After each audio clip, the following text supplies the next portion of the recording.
एक बहुत ही ऊर्जावान और शानदार स्वागत के साथ शुरुआत करते हैं इस नई चर्चा की। बिल्कुल। सबसे पहले सुनने वालों के लिए ये विशेष रूप से बताना जरूरी है कि ये news code practice audio news के लिए है। हाँ, कोड प्रैक्टिस न्यूज के सभी श्रोताओं का इस खास विश्लेषण में स्वागत है। आज तारीख है 6 मार्च 2026 और आज की इस गहन समीक्षा का मिशन बहुत ही स्पष्ट और सीधा है। पिछले 2 दिनों में यानी 4 से 6 मार्च 2026 के बीच देश की अलग अलग अदालतों से कानूनी खबरों का एक बहुत बड़ा अंबार सामने आया है। बिल्कुल, और हम आज टॉप 20 सबसे महत्वपूर्ण अदालती और कानूनी अपडेट्स को गहराई से समझने वाले हैं, जो सीधे तौर पर समाज, प्रशासन और आम जनजीवन से जुड़े हैं। और जानकारी का ये अंबार वाकई बहुत बड़ा है, सुप्रीम कोर्ट के सख्त आदेशों से लेकर हाई कोर्ट के दिलचस्प फैसलों तक, और कुछ बेहद हाई प्रोफाइल विवाद भी हैं। सही कहा, इन 2 दिनों में बहुत कुछ घटित हुआ है। तो इस चर्चा में हमारा उद्देश्य केवल ये बताना नहीं है कि अदालतों ने क्या फैसला सुनाया, बल्कि इन 20 अहम खबरों के पीछे के क्यों और कैसे को डिकोड करना है। इन फैसलों के पीछे की असली कानूनी पेचीदगियां क्या हैं, इस पर हमारा पूरा फोकस रहेगा। तो चलिए इसे समझते हैं। व्यवस्था को सुधारने और न्यायिक जवाबदेही से जुड़ी कुछ बेहद दिलचस्प घटनाओं से शुरुआत करते हैं अपनी पहली खबर के साथ। जी, भरण पोषण यानी मेंटेनेंस के मामलों में अक्सर एक बड़ी समस्या देखने को मिलती है। मतलब कोर्ट का आदेश आ जाता है लेकिन पैसे मिलते ही नहीं है। बिल्कुल, इसी पर सुप्रीम कोर्ट ने एक बेहद कड़ा और व्यवहारिक फैसला सुनाया है। एक मामले में पति अपनी अलग रह रही पत्नी को भरण पोषण नहीं दे रहा था। तो कोर्ट ने क्या किया? कोर्ट ने सीधा पति के नियोक्ता यानी उसके एम्प्लॉयर को ही आदेश दे दिया। अरे वाह! हाँ, आदेश ये था कि पति की सैलरी से हर महीने 25,000 रूपए काटे जाए और सीधे पत्नी के बैंक खाते में जमा किए जाए। ये तो बिल्कुल बैंक की ऑटोमेटिक EMI कटने जैसा हो गया। ये तुलना बिल्कुल सटीक है। कानूनी प्रक्रिया में सबसे बड़ी हताशा तब होती है जब एक पक्ष आदेश होने के बावजूद पैसे देने में आनाकानी करता है, और फिर निर्भर जीवन साथी को वो पैसा निकलवाने के लिए सालों तक फिर से अदालतों के चक्कर काटने पड़ते हैं। सुप्रीम कोर्ट ने इस फैसले से वो पूरा पीछा करने वाला हिस्सा ही खत्म कर दिया। नियोक्ता को सीधे निर्देश देने का मतलब है कि जिम्मेदारी से भागने का कोई रास्ता ही नहीं बचा है। बिल्कुल, निर्भर पक्ष को बिना किसी अतिरिक्त कानूनी लड़ाई के समय पर आर्थिक मदद मिल सकेगी। लेकिन जब हम न्याय की उम्मीद करते हैं तो देरी एक बहुत बड़ा मुद्दा बन जाता है।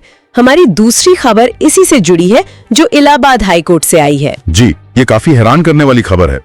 सुप्रीम कोर्ट ने 1994 के एक हत्या के मामले को अपने पास ट्रांसफर कर लिया है। 1994 का मामला, और इसका कारण क्या रहा?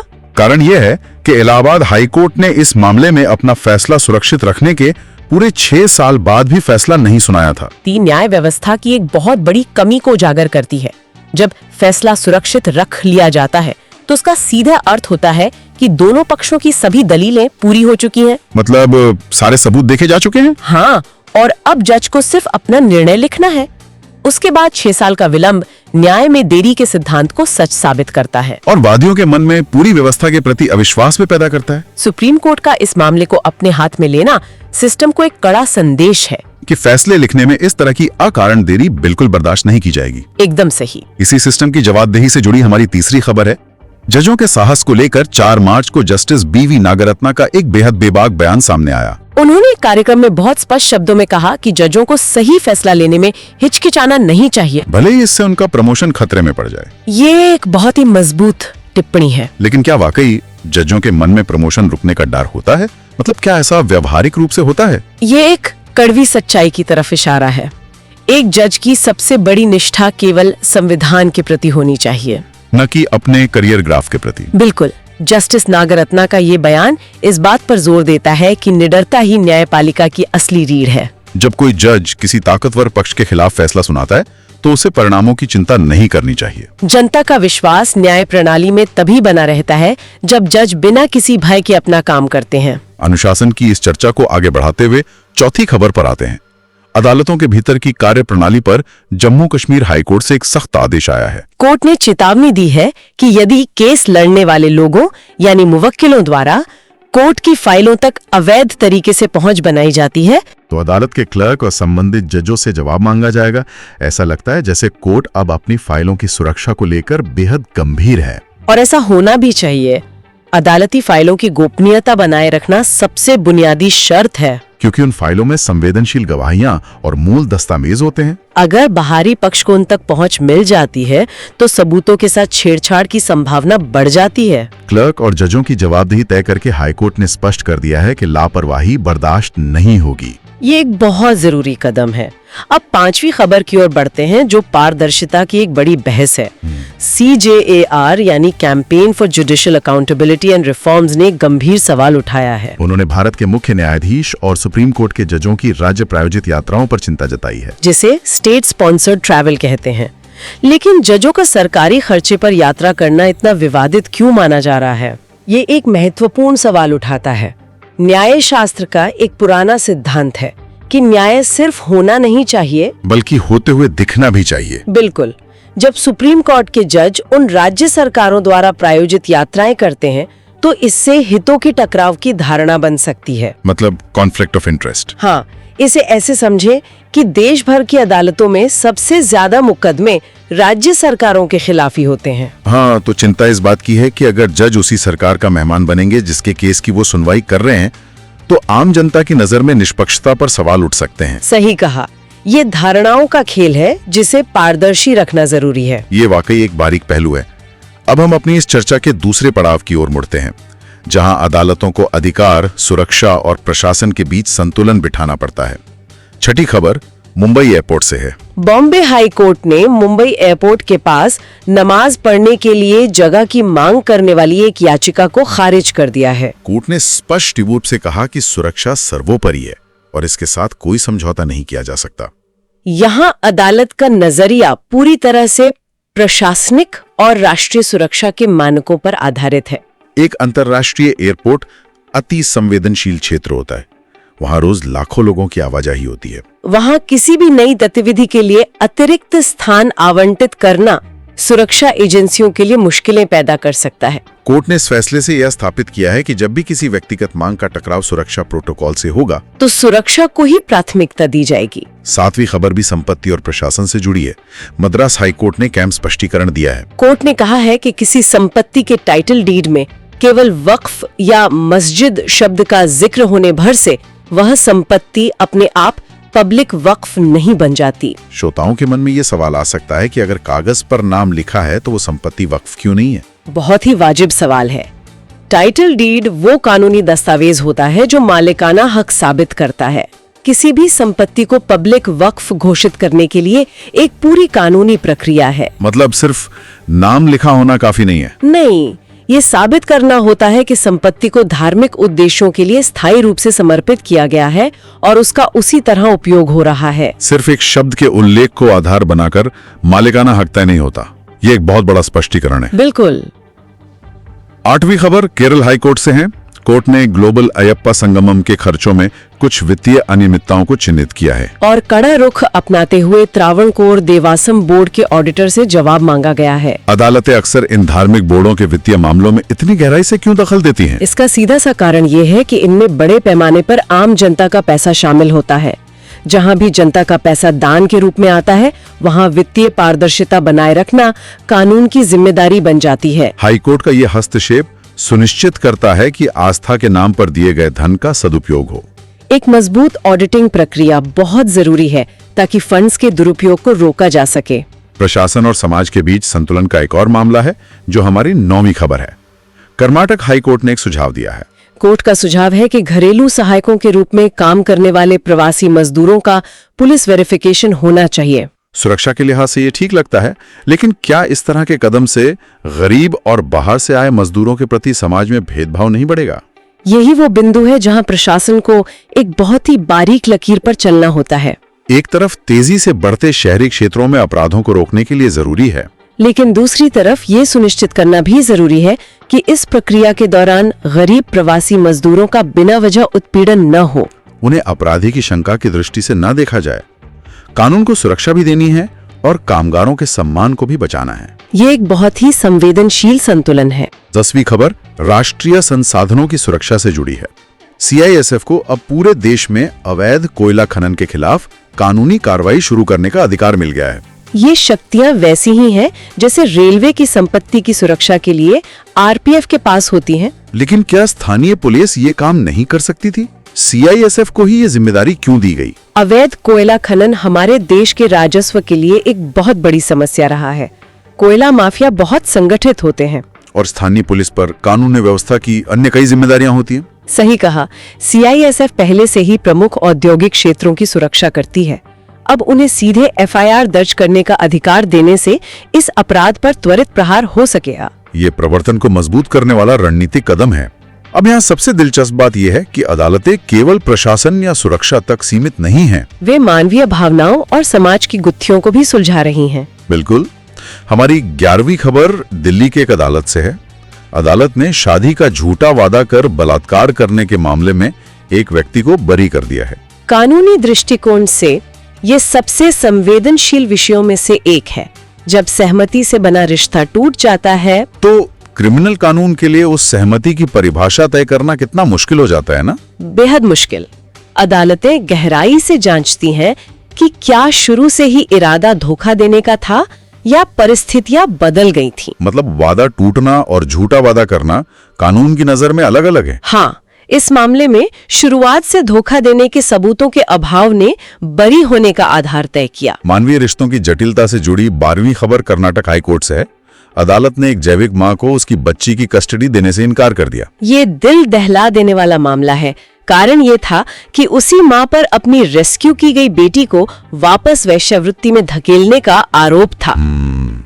बाल अधिकारों में ये कैसे काम करता है? कस्टडी के मामलों में एक सर्वोपरि सिद्धांत होता है, बच्चे का सर्वोत्तम हित। अगर अदालत को अंदेशा होता है कि बच्ची की सुरक्षा मां के पास खतरे में, तो कस्टडी नहीं मिलेगी। कानून रिश्तों के नाम से ज्यादा एक मासूम की सुरक्षा को अहमियत देता है। 13वीं खबर मासूमों की जान की कीमत से जुड़ी है। दिल्ली कोर्ट ने जनकपुरी बाइकर मौत मामले में ठेकेदारों को जमानत देने से इनकार कर दिया। कोर्ट ने सख्त लहजे में कहा कि एक मासूम युवा की जान जाने पर न्यायिक संयम की आवश्यकता है। अक्सर ऐसे मामलों को महज एक दुर्घटना मान लिया जाता है। फिर यहाँ अदालत इतनी सख्त क्यों नजर आ रही है? क्योंकि इसे सिर्फ एक साधारण दुर्घटना मानकर नहीं छोड़ा जा सकता। ठेकेदार अक्सर इसे ईश्वरीय कृत्य बताकर जिम्मेदारी से बचते हैं। तो अदालत की ये टिप्पणी एक लकीर खींचती है कि मुनाफे के लिए सार्वजनिक सुरक्षा से समझौता नहीं हो सकता। बिल्कुल, मानवीय जीवन की कीमत व्यावसायिक लापरवाही से कहीं अधिक है। 14वीं खबर मजदूरों के हकों की रक्षा से है।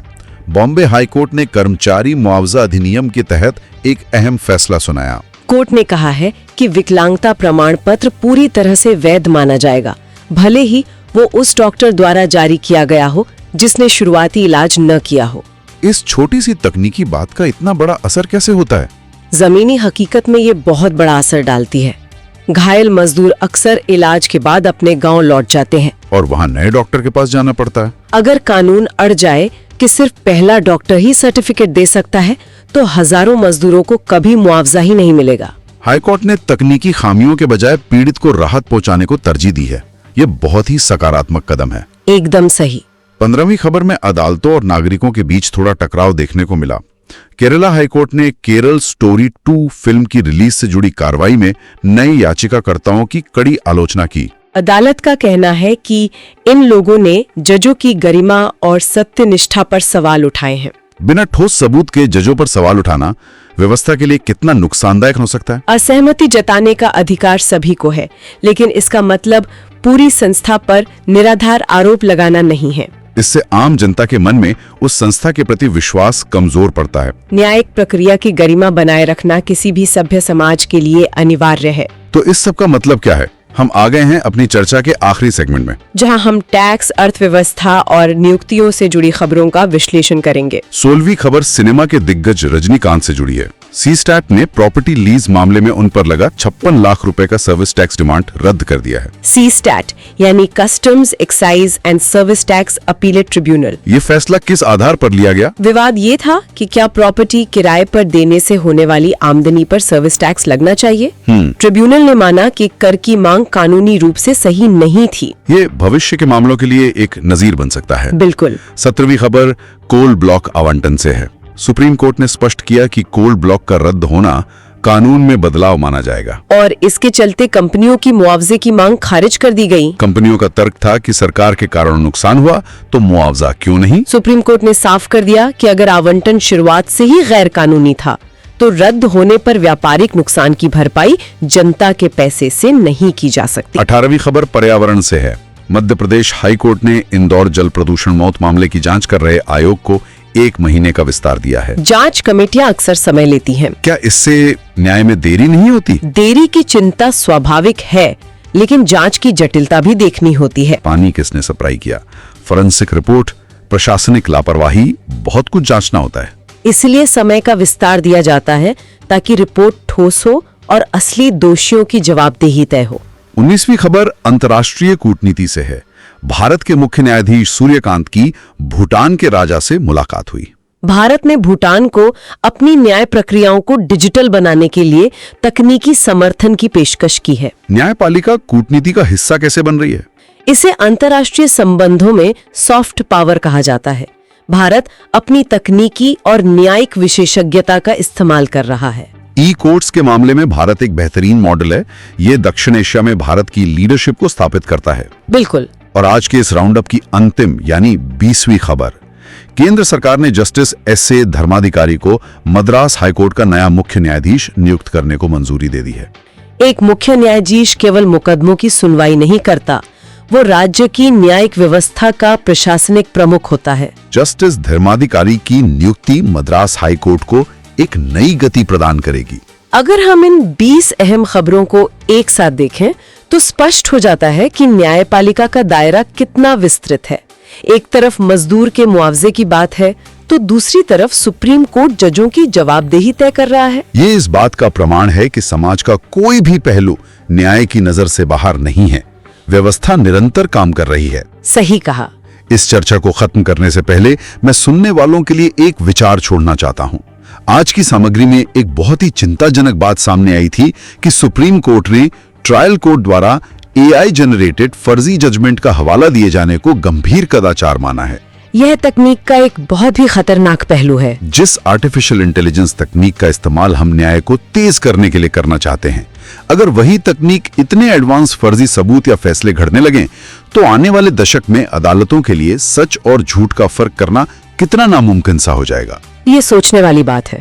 श्रोताओं के मन में ये सवाल जरूर उठना चाहिए कि क्या भविष्य में मशीनें न्याय को पारदर्शी बनाएंगी या वे एक ऐसा नया भ्रम पैदा कर देंगी जिसे सुलझाना खुद कानून के लिए सबसे बड़ी चुनौती बन जाएगा। तकनीक का इस्तेमाल बहुत सावधानी से होना चाहिए। कोर्ट प्रैक्टिस न्यूज की इस विशेष और गहराई से भरी प्रस्तुति में आज के लिए बस इतना ही। इन जटिल कानूनी खबरों को हमारे साथ बारीकी से समझने के लिए सभी श्रोताओं का बहुत बहुत आभार। हम जल्दी एक नई कानूनी चर्चा के साथ वापस लौटेंगे। कोर्ट प्रैक्टिस न्यूज की तरफ से नमस्कार।